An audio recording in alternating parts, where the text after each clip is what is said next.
In this week's podcast, we're going to be talking about how gender bias could have ended up inadvertently in your brain and in your thinking. And if it has, how it could be having an impact on your leadership, your decision making, your decisions about when and how you use your voice at work, the promotions that you go for, what you think you're capable of, and what you think you're worthy of. So, pretty much everything. Welcome to episode 95 of the Confident at Work podcast. I'm your host and confidence coach, Anna Manning.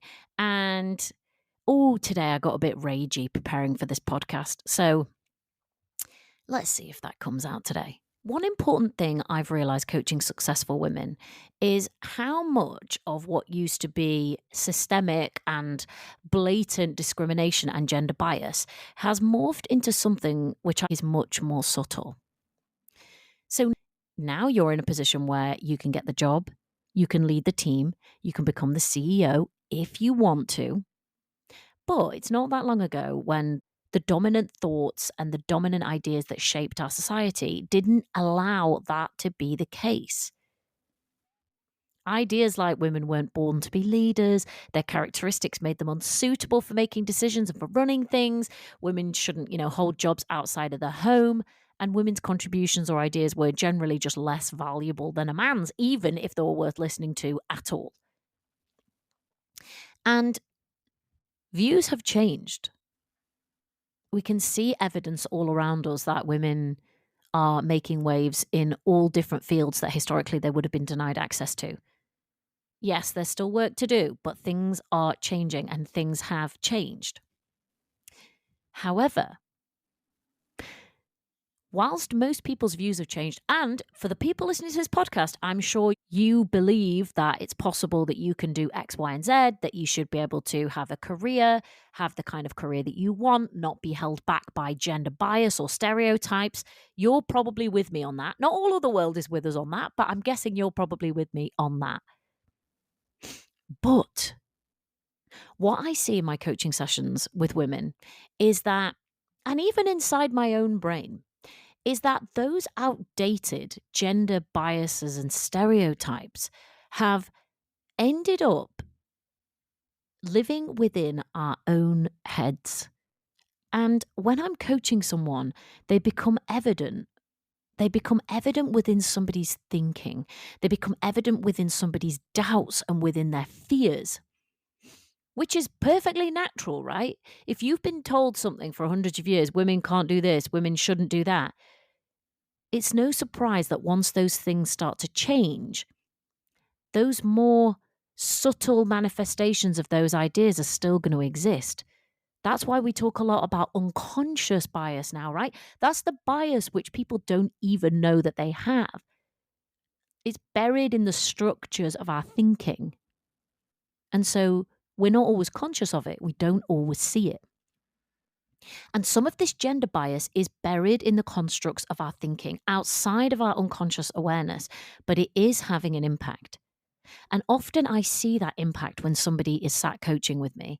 And I want to give you 4 examples of those ideas, those gender biases, which used to exist just in the mainstream and now exist a lot more subtly, which now exist more unconsciously in terms of our own thinking, our own fears, our own doubts, and our own beliefs.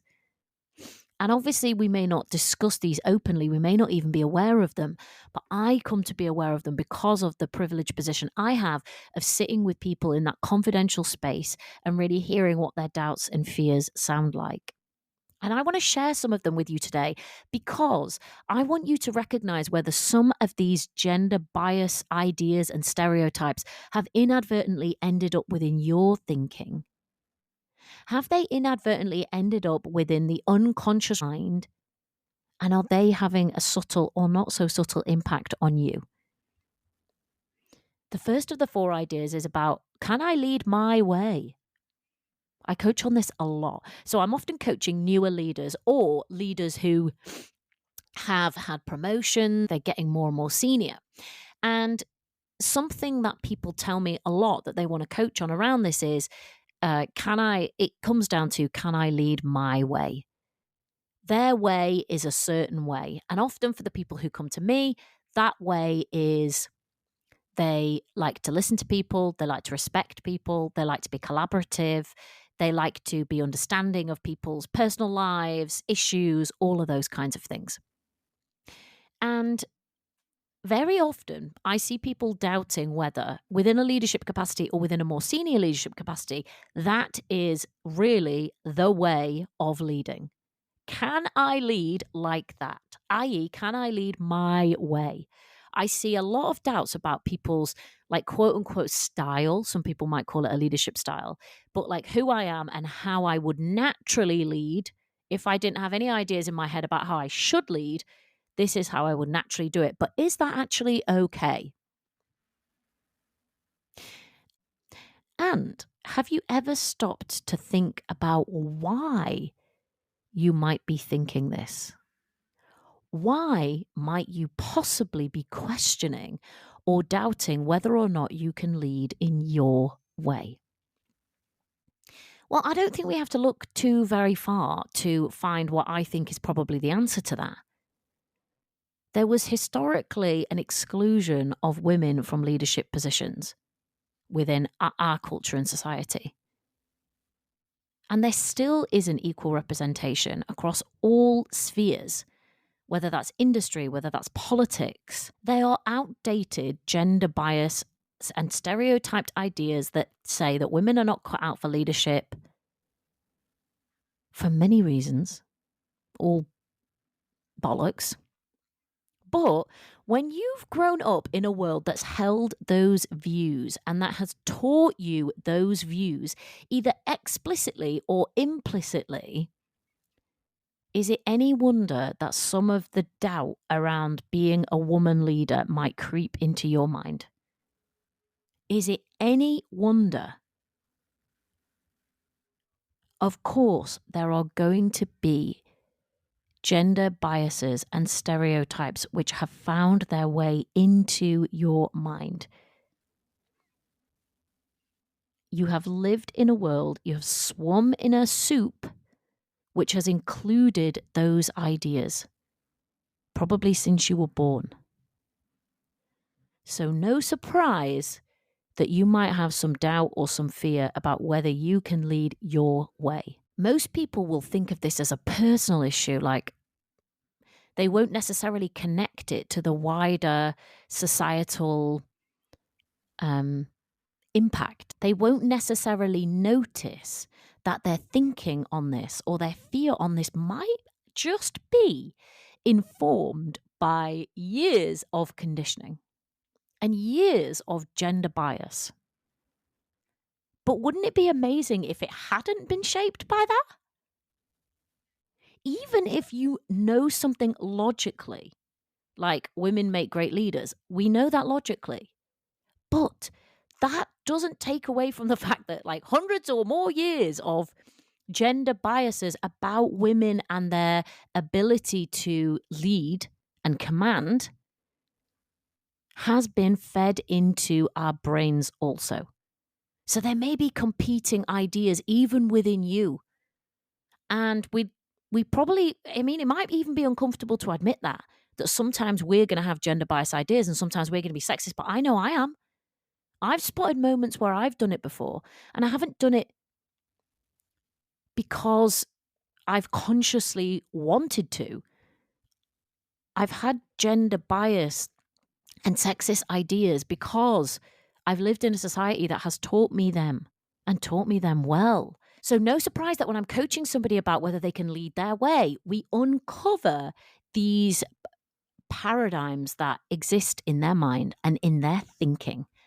We uncover a fear about whether it's okay to lead in a collaborative, constructive, empathetic, sincere, authentic way as a woman, because that was not exactly prized, was it? What happens when these stereotypes, these gender biases are living in our brains without us probably really noticing it? This can have a really subtle effect. They can erode our trust in ourselves and they can erode our confidence.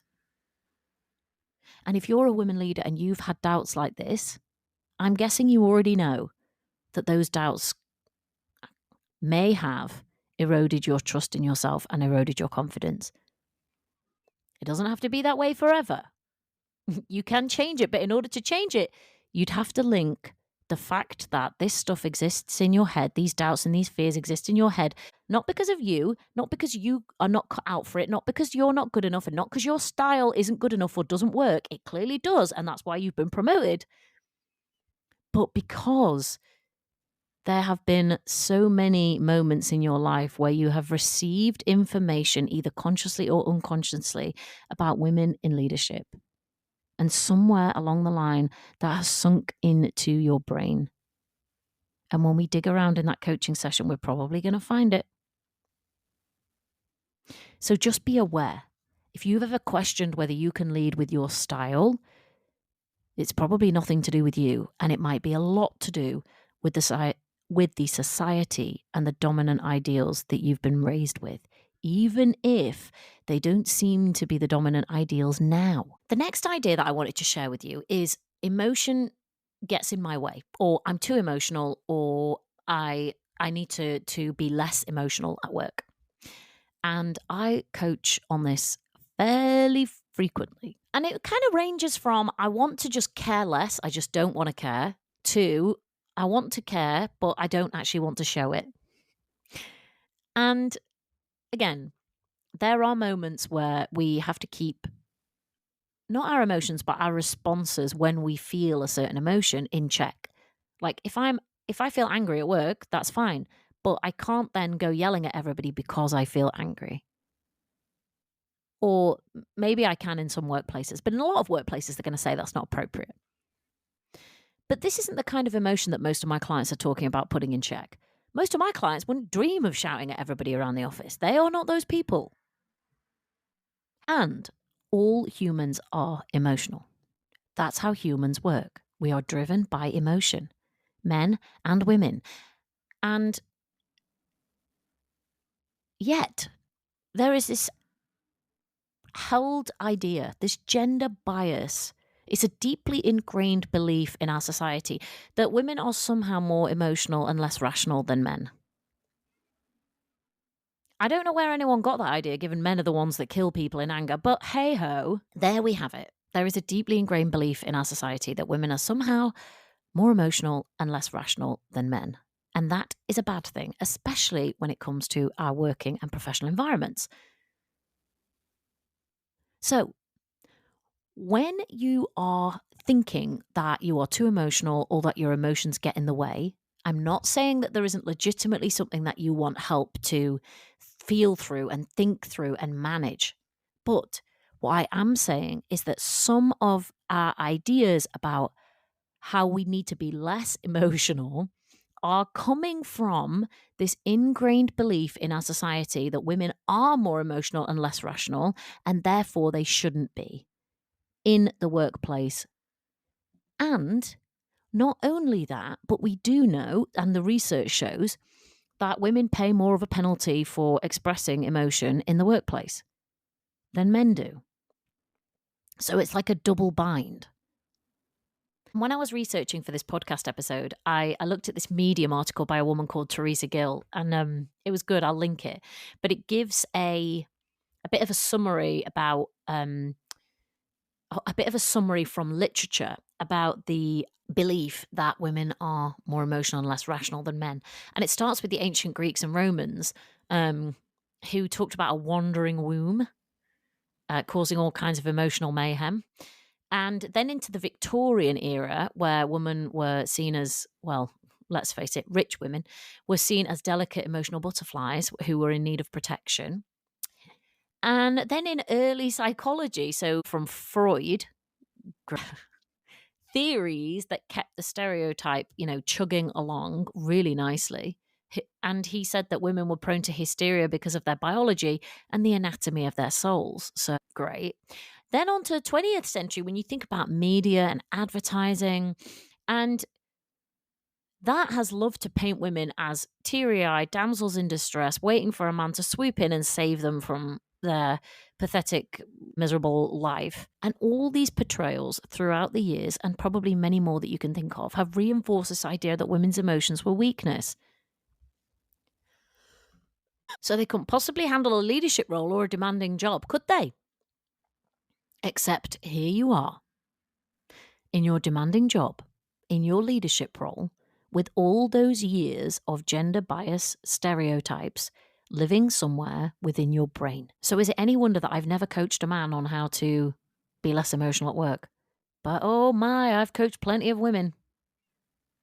And these are not women who go around ranting and raving and shouting and screaming. They just don't. So if you're thinking about how you need to be less emotional at work, some of your thinking is probably influenced by years of conditioning and even gender bias, which is present in the workplace now, which tells you that women are less rational and more emotional, and that is inappropriate. And if we're going to change these gender biases, we're going to make sure that we do it within our own head.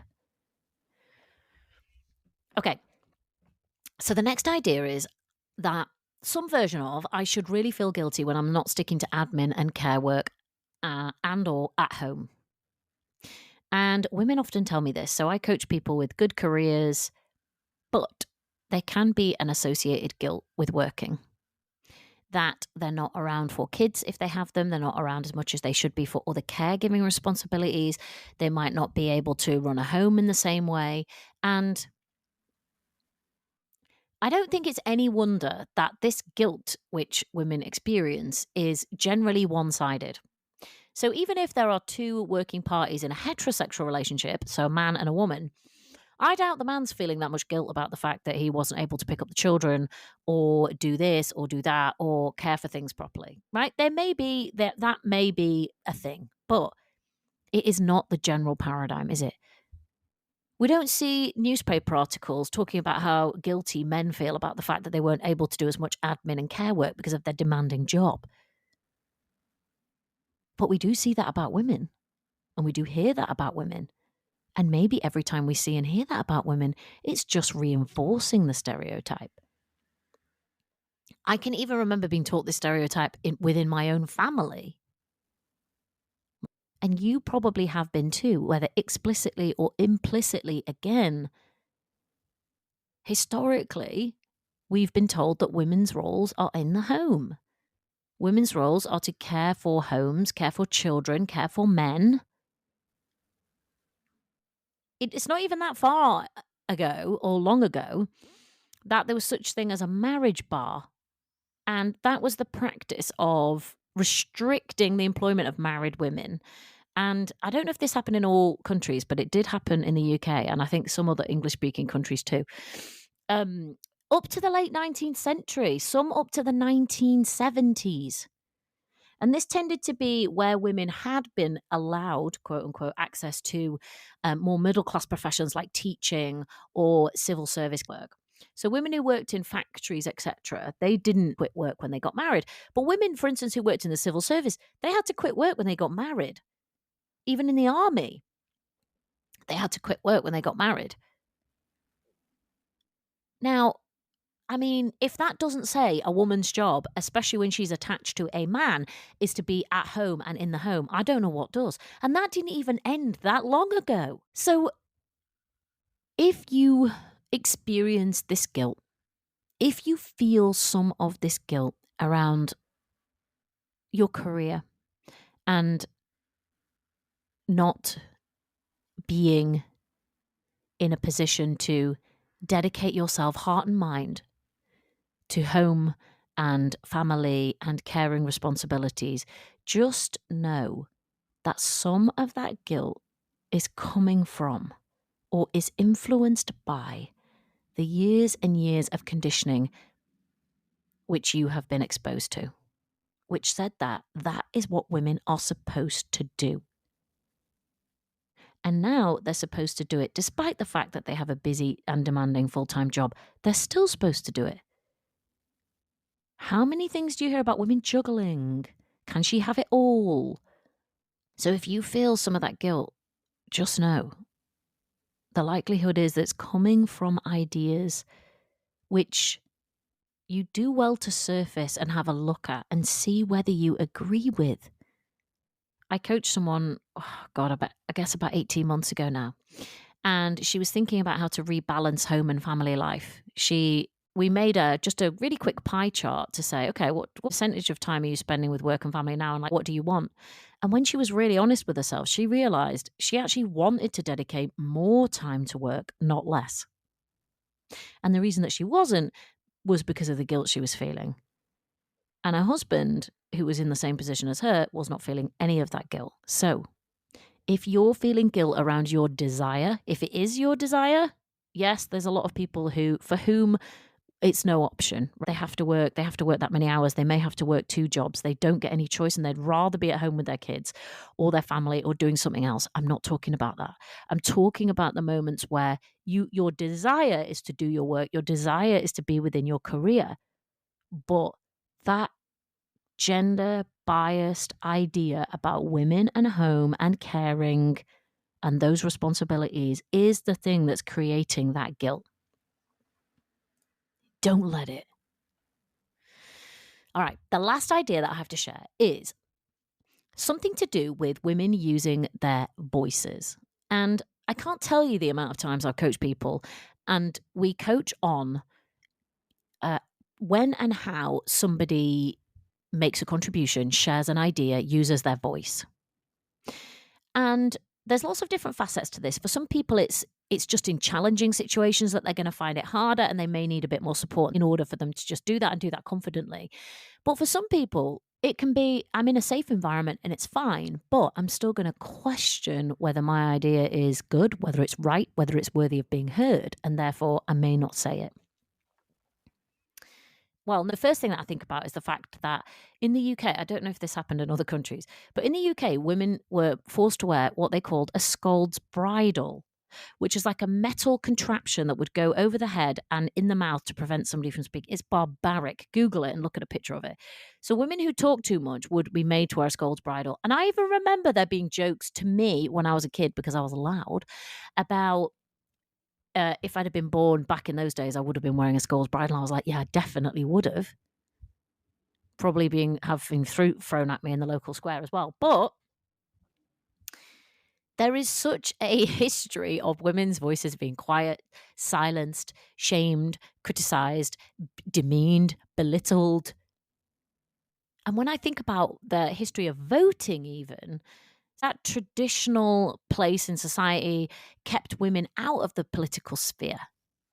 Even since, like, we have a democracy in Britain, even since democracy was established, women's, voices were kept out of that sphere because they were seen as physically, mentally, emotionally, and morally inferior to men.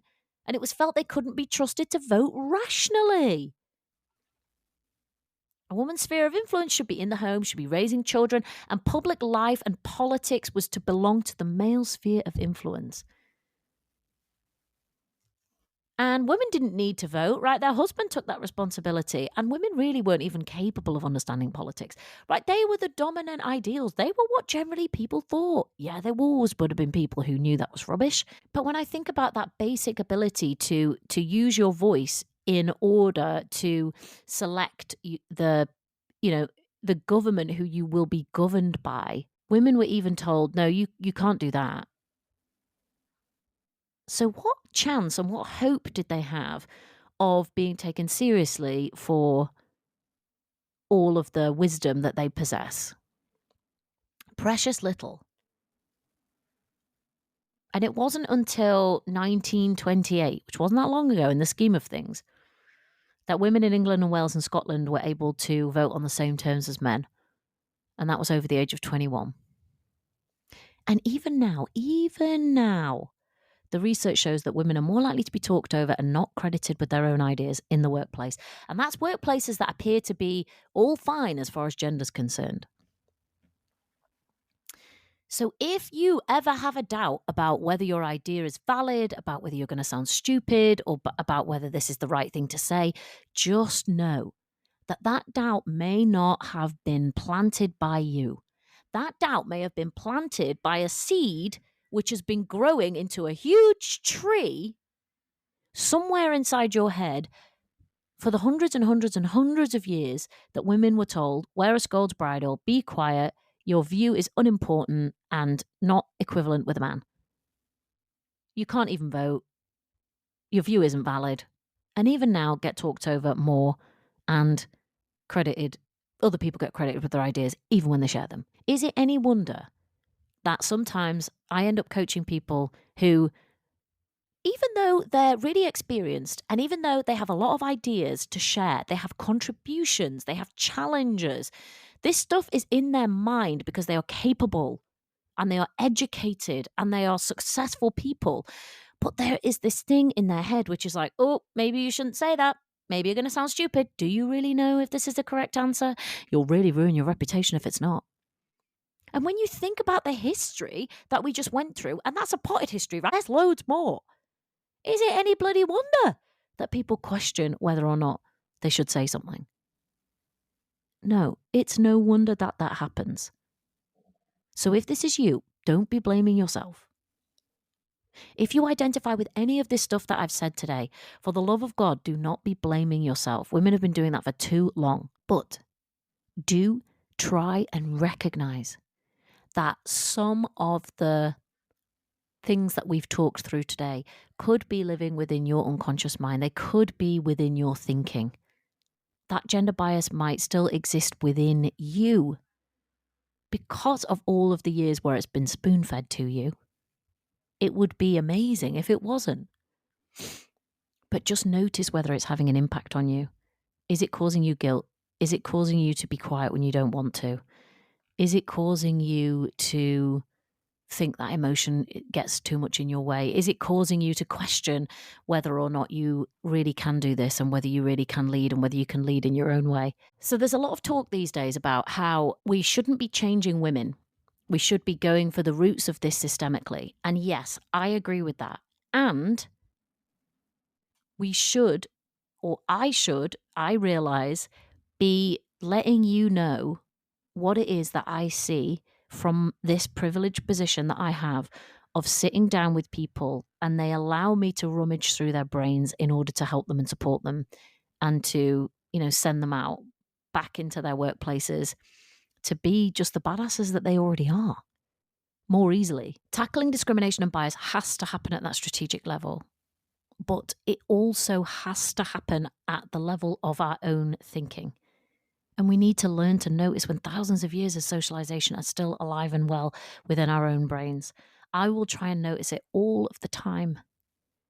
And you should try and notice it too. When has their bias become your doubts? When have their doubts become your fears? When has their BS become your worries? Probably many times.